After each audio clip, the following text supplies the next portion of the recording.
ಬಂಗಾಳದ ಜನರು ಇದನ್ನು ಅರಿತುಕೊಂಡಿದ್ದಾರೆ. ಅದೇನೆಂದರೆ 27 ಲಕ್ಷ ಜನರನ್ನು ಬಿಜೆಪಿ ಮತ್ತು ಚುನಾವಣಾ ಆಯೋಗದಿಂದ ಮತದಾನದ ಹಕ್ಕಿನಿಂದ ವಂಚಿಸಲಾಗಿದೆ. ಬಿಜೆಪಿ ಸೃಷ್ಟಿಸುವ ಹೈಪ್, ಯಾಕೆಂದ್ರೆ ರಾಷ್ಟ್ರೀಯ ಮಾಧ್ಯಮವೆಲ್ಲವೂ ಬಿಜೆಪಿಯಿಂದ ಖರೀದಿಸಲ್ಪಟ್ಟಿದೆ.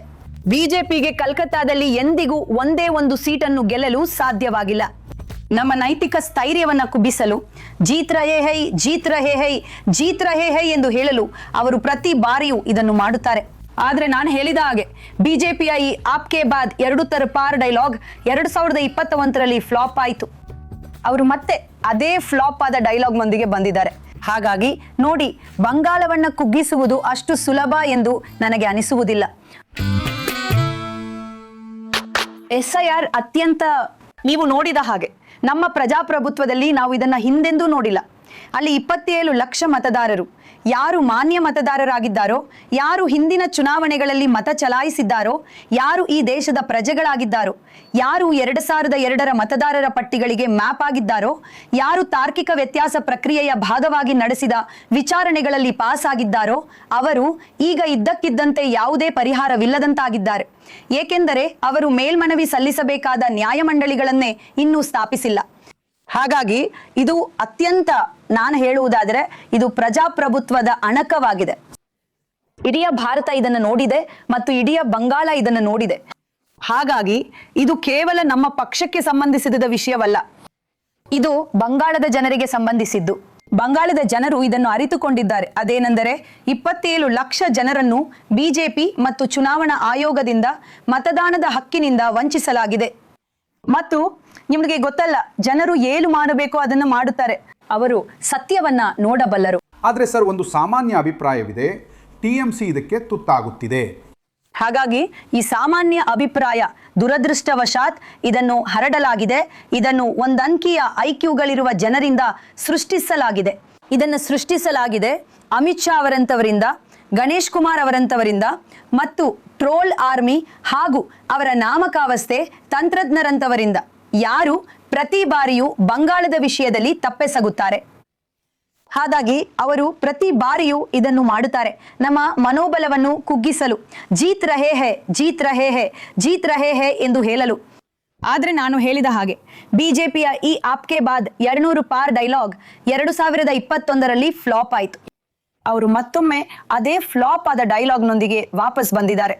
ಹಾಗಾಗಿ ನಮಗೆ ಇದು ಅಭ್ಯಾಸವಾಗಿ ಹೋಗಿದೆ. ನಾವು ಪ್ರತಿ ಬಾರಿಯೂ ಇದನ್ನು ಕೇಳುತ್ತೇವೆ. ಹಾಗಾಗಿ ನಾನು ನಿಜವಾಗಿಯೂ ಹೇಳೋದೇನೆಂದ್ರೆ, ಬಿಜೆಪಿ ಸೃಷ್ಟಿಸುವ ಹೈಪ್, ಏಕೆಂದ್ರೆ ರಾಷ್ಟ್ರೀಯ ಮಾಧ್ಯಮಗಳೆಲ್ಲವೂ ಬಿಜೆಪಿಯಿಂದ ಖರೀದಿಸಲ್ಪಟ್ಟಿದೆ, ಎಲ್ಲವೂ ಹಾಗೆಯೇ. ಹಾಗಾಗಿ ನೀವು ಸೋಷಿಯಲ್ ಮೀಡಿಯಾದಲ್ಲಿ ನೋಡುವ ಪ್ರತಿಯೊಂದು ಅಥವಾ ನೀವು ರಾಷ್ಟ್ರೀಯ ಮಾಧ್ಯಮಗಳಲ್ಲಿ ನೋಡುವ ಪ್ರತಿಯೊಂದು ದುರದೃಷ್ಟವಶಾತ್ ಎಲ್ಲವನ್ನು ಬಿಜೆಪಿಯೇ ಹೊರತಂದಿರುತ್ತದೆ. ಜನರು ಹರಡುವುದು ಬಿಜೆಪಿಯ ನಿರೂಪಣೆಯನ್ನೇ. ಹಾಗಾಗಿ ಸ್ಪಷ್ಟವಾಗಿಯೇ ನಮಗೆ ಕಷ್ಟದ ಸಮಯ ಬರಲಿದೆ ಅಂತ ಅವರು ಹೇಳ್ತಾರೆ. ನಾವು ತಲೆ ತಗ್ಗಿಸಿಕೊಂಡಿದ್ದೇವೆ ಮತ್ತು ನಾವು ಏನು ಮಾಡಬೇಕೋ ಅದನ್ನು ಮಾಡುತ್ತಿದ್ದೇವೆ. ಆದರೆ ಹೆಚ್ಚಿನ ಅಲಿಸುವಿಕೆಯು ನಿಮಗೆ ಗೊತ್ತಲ್ಲ, ಮುಸ್ಲಿಂ ಸಮುದಾಯದಿಂದ ಆಗಿದೆ ಎಂಬುದು ಸತ್ಯವಲ್ಲವೇ? ಹೌದು, ಖಂಡಿತವಾಗಿಯೂ ಹಾಗೆಯೇ, ಖಂಡಿತವಾಗಿ ಹಾಗೆ. ನೀವು ಅದನ್ನು ನೋಡಬಹುದು. ಹಾಗಾದ್ರೆ ಅಂತಿಮವಾಗಿ ಅದು ನಿಮಗೆ ಹಾನಿ ಮಾಡುತ್ತದೆಯೇ? ಇಲ್ಲ, ಅಥವಾ ಕೇವಲ ಮುಸ್ಲಿಮರು ಮಾತ್ರ ನಮಗೆ ಮತ ಹಾಕುತ್ತಾರೆ ಎಂದು ನಿಮಗೆ ಯಾಕೆ ಅನಿಸುತ್ತದೆ? ಬಂಗಾಳವು ಅಕ್ರಮ ಮುಸ್ಲಿಮರಿಂದ ತುಂಬಿದೆ ಮತ್ತು ಮಮತಾ ಬ್ಯಾನರ್ಜಿ ಕೇವಲ ಮಾರ್ಗೆ ಬರುತ್ತಾರೆ ಎಂದು ನಿಮಗೆ ಯಾಕೆ ಅನಿಸುತ್ತದೆ? ಅದು ಮೊದಲನೇದಾಗಿ ಈಗ ನಡೆಯುತ್ತಿರುವ ಅತಿ ದೊಡ್ಡ ಬೂಚಿ ಮತ್ತು ಅತಿ ದೊಡ್ಡ ಸುಳ್ಳು ನಿರೂಪಣೆ ಅಲ್ಲವೇ? ಮಮತಾ ಬ್ಯಾನರ್ಜಿ ಅಧಿಕಾರಕ್ಕೆ ಬರುತ್ತಿರಲಿಲ್ಲ. ಎಷ್ಟು ಇವೆ?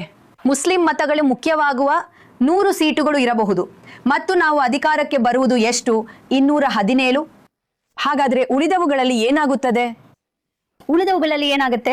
ನೀವು ಹೌರಾ, ಹೂಗ್ಲಿ, ದಕ್ಷಿಣ 24, ಉತ್ತರ 24 ಜಿಲ್ಲೆಗಳನ್ನು ನೋಡಿದರೆ TMC ಅಲ್ಲಿ ಸುಮಾರು 95% ಸೀಟುಗಳನ್ನು ಪಡೆದುಕೊಂಡಿದೆ. ಹಾಗಾದ್ರೆ ಬಿಜೆಪಿ ಅಷ್ಟು ಪ್ರಬಲವಾಗಿದ್ದರೆ, ಕಲ್ಕತ್ತಾ ಬಗ್ಗೆ ಅವರು ಮಾತಾಡ್ತಾನೆ ಇರ್ತಾರೆ ಅಲ್ವಾ? ಕಲ್ಕತ್ತಾ ಅಂದ್ರೆ ಎಲ್ಲ ದೊಡ್ಡ ಬುದ್ಧಿಜೀವಿಗಳು, ಗಣ್ಯರು ಮತ್ತು ಎಲ್ಲರೂ ಇದ್ದ ಹಾಗೆ. ಬಿಜೆಪಿಗೆ ಕಲ್ಕತ್ತಾದಲ್ಲಿ ಒಂದೇ ಒಂದು ಸೀಟನ್ನು ಗೆಲ್ಲಲು ಸಾಧ್ಯವಾಗಿಲ್ಲ ಎಂದಿಗೂ. 2021ಕ್ಕೆ ಹೋಲಿಸಿದರೆ ಈ ಚುನಾವಣೆ ಹೇಗಿದೆ? ಎಷ್ಟು ಕಷ್ಟಕರವಾಗಿದೆ? ಇದು ತುಂಬಾ ಹೆಚ್ಚು. ನೋಡಿ, ಪ್ರತಿಯೊಂದು ಚುನಾವಣೆಯು ಕಷ್ಟಕರವಾಗಿರುತ್ತದೆ. ನಾನಿಲ್ಲಿ ಬಳಸುವ ಪದವೆಂದರೆ ಅನ್ಯಾಯ. ಇದು ಹೆಚ್ಚು ಅನ್ಯಾಯದ ಚುನಾವಣೆ. ಯಾಕೆಂದ್ರೆ ಮೊದಲ ಬಾರಿಗೆ ಇಡೀ ಭಾರತ ನೋಡುತ್ತಿದೆ, ನಿಮ್ಮಲ್ಲಿ ಬಿಜೆಪಿ ಇದೆ, ಅದು ಎಂದಿಗೂ ನೇರವಾಗಿ ಆಡುವುದಿಲ್ಲ, ಅವರು ಹೇಗಿದ್ದರೂ ಕ್ರಿಕೆಟ್ ಆಡುವುದಿಲ್ಲ.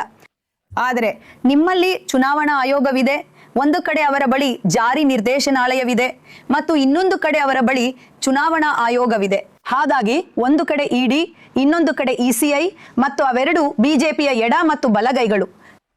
ಮತ್ತು ಹಾಗೆ ಅವರು ನಿಮಗೆ ಗೊತ್ತಲ್ಲ, ಬಂಗಾಳದ ಕತ್ತು ಇಸುಕುತ್ತಿದ್ದಾರೆ. ಆದರೆ 2021ರಲ್ಲಿ ಅದು ಕೆಲಸ ಮಾಡಲಿಲ್ಲ.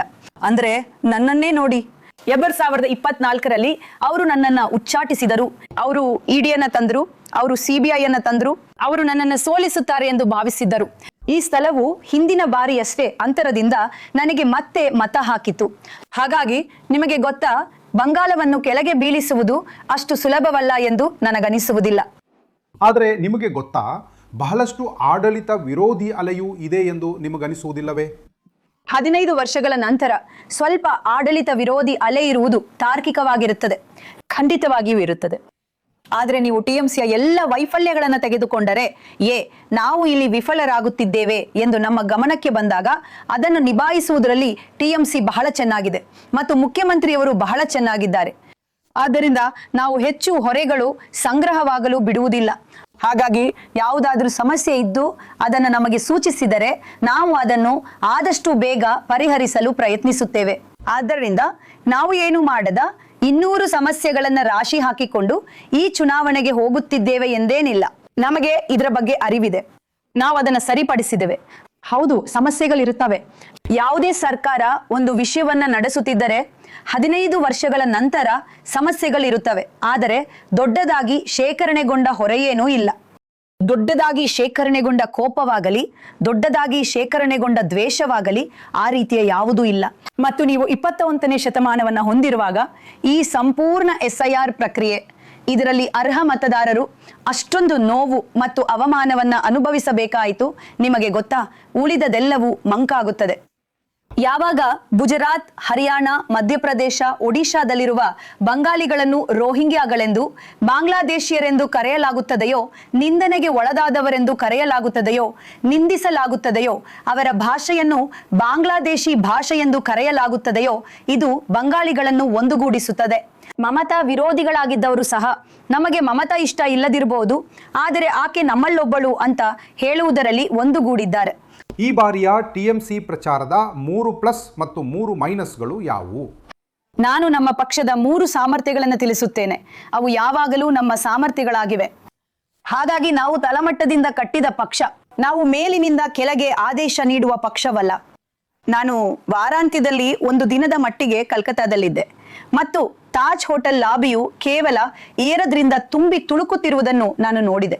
ಕಲ್ಕತ್ತಾದ ಯಾವುದೇ 5 ಸ್ಟಾರ್ ಹೋಟೆಲ್ನಲ್ಲಿ ನಿಮಗೆ ರೂಮ್ ಸಿಗೋದಿಲ್ಲ. ಅದು ವೆಸ್ಟಿನ್ ಆಗಿರಲಿ, ಅದು ITC ಆಗಿರಲಿ, ಅದು ತಾಜ್ ಆಗಿರಲಿ, ಎಲ್ಲವನ್ನೂ ಇತರ ರಾಜ್ಯಗಳ ಬಿಜೆಪಿ ನಾಯಕರು ಮತ್ತು ಸೂಡಿಯರಿಂದ ವಶಪಡಿಸಿಕೊಳ್ಳಲಾಗಿದೆ. ಹಾಗಾಗಿ ಮತ್ತು ಅವರು ತಾಜ್ ಬೆಂಗಾಲ್ನ ಲಾಬಿಯಲ್ಲಿ ಕುಳಿತು ಹಮ್ ಬೆಂಗಾಲ್ ಜೀತ್ ರಹೇ ಹೇ ಎಂದು ಹೇಳುತ್ತಿದ್ದಾರೆ. ಹಮ್ ಬೆಂಗಾಲ್ ಜೀತ ರಹೇ ಹೇ. ಮತ್ತು ಜನರು ಅವರ ಹವಾವನ್ನು ನಂಬಿದಾಗ ಬೇರೆ ರಾಜ್ಯದ ಅತಿ ಸಣ್ಣ ನಾಯಕ ಅರೆ ಜೀತ್ ರಹೇ ಹೋ, ಅರೆ ಜೀತ್ ರಹೇ ಹೋ, ಹಂಬಿ ಚಲೆ ಆತೆ ಹೇ, ಹಾಗಾಗಿ ಅವರ 10 ಚೇಲಾಗಳು ಕೂಡ ಜೊತೆಗೆ ಬರುತ್ತಿದ್ದಾರೆ. ಹಾಗಾಗಿ ನಮ್ಮ ಪ್ರಚಾರದ ಅತ್ಯಂತ ಬಲವಾದ ಭಾಗವೆಂದರೆ ನಾವು ತಳಮಟ್ಟದ ಪಕ್ಷ ಮತ್ತು ನಮ್ಮ ಪ್ರಚಾರವು ತುಂಬಾ ತಳಮಟ್ಟದ್ದಾಗಿದೆ. ಇದು ಮನೆ ಮನೆಗೆ. ಅದೆಂದರೆ ನಮ್ಮ ಪ್ರದೇಶವು ಬೇರೆ ಯಾರಿಗೂ ಗೊತ್ತಿಲ್ಲದಷ್ಟು ನಮಗೆ ಗೊತ್ತಿದೆ. ಎರಡನೇ ವಿಷಯವೆಂದರೆ, ಒಬ್ಬ ನಾಯಕಿಯಾಗಿ ಮಮತಾ ಬ್ಯಾನರ್ಜಿ ಅತ್ಯುತ್ತಮರು, ಅವರಿಗೆ ಯಾರೂ ಸಾಟಿ ಇಲ್ಲ. ಅವರ ನಿರ್ಭಯತೆ, ಇಂದು ಅವರು ಮೋದಿ ಅವರನ್ನ ಎದುರಿಸಿ ನಿಲ್ಲುತ್ತಿರುವ ರೀತಿ, ನಾವು ಕೇವಲ ಬಂಗಾಳಕ್ಕಾಗಿ ಹೋರಾಡುತ್ತಿಲ್ಲ, ನಾವು ಇಡೀ ವಿರೋಧ ಪಕ್ಷಕ್ಕಾಗಿ ಮತ್ತು ಇಡೀ ಭಾರತಕ್ಕಾಗಿ ಹೋರಾಡುತ್ತಿದ್ದೇವೆ. ನೀವು ಭಾರತದ ಯಾವುದೇ ವಿಮಾನ ನಿಲ್ದಾಣಕ್ಕೆ ಹೋದರೂ ಅವರು ಬಂದು ಹೇಳುತ್ತಾರೆ, ನೀವು ಬಂಗಾಳವನ್ನು ಗೆಲ್ಲಲೇಬೇಕು, ನೀವು ಗೆಲ್ಲಲೇಬೇಕು, ಯಾಕೆಂದ್ರೆ ನಾವು ಅವರಿಗೆ ತೋರಿಸಬೇಕು. ಇದು ಟಿಎಂಸಿ ಪರ ಇರುವುದರ ಬಗ್ಗೆ ಅಲ್ಲ. ಇದು ಯಾಕೆಂದರೆ ಈ ದೇಶದಲ್ಲಿ ಜನರಿಗೆ ಒಂದು ಸದೃಢ ವಿರೋಧ ಪಕ್ಷ ಬೇಕು ಮತ್ತು ಫ್ಯಾಸಿಸಂ ಅನ್ನು ಎದುರಿಸಲು ಯಾರಾದರೂ ಬೇಕು. ಹಾಗಾಗಿ ನಮ್ಮ ನಾಯಕಿಯಲ್ಲಿರುವ ಎರಡನೇ ವಿಷಯ ಅದು. ಮತ್ತು ಮೂರನೆಯ ವಿಷಯವೆಂದರೆ, ನನ್ನ ಪ್ರಕಾರ ನಾವು ಸಂಘಟನೆ ಮತ್ತು ರಾಜಕೀಯದ ಒಂದು ಉತ್ತಮ ಮಿಶ್ರಣವನ್ನು ಹೊಂದಿದ್ದೇವೆ ಮತ್ತು ಈ ಬಾರಿ ನಮ್ಮ ಅಭ್ಯರ್ಥಿ ಆಯ್ಕೆ ನನ್ನ ಪ್ರಕಾರ ಒಂದು ಉತ್ತಮ ಮಿಶ್ರಣವಾಗಿದೆ. ತುಂಬಾ ಧನ್ಯವಾದಗಳು. ಧನ್ಯವಾದಗಳು. ಹೌದು,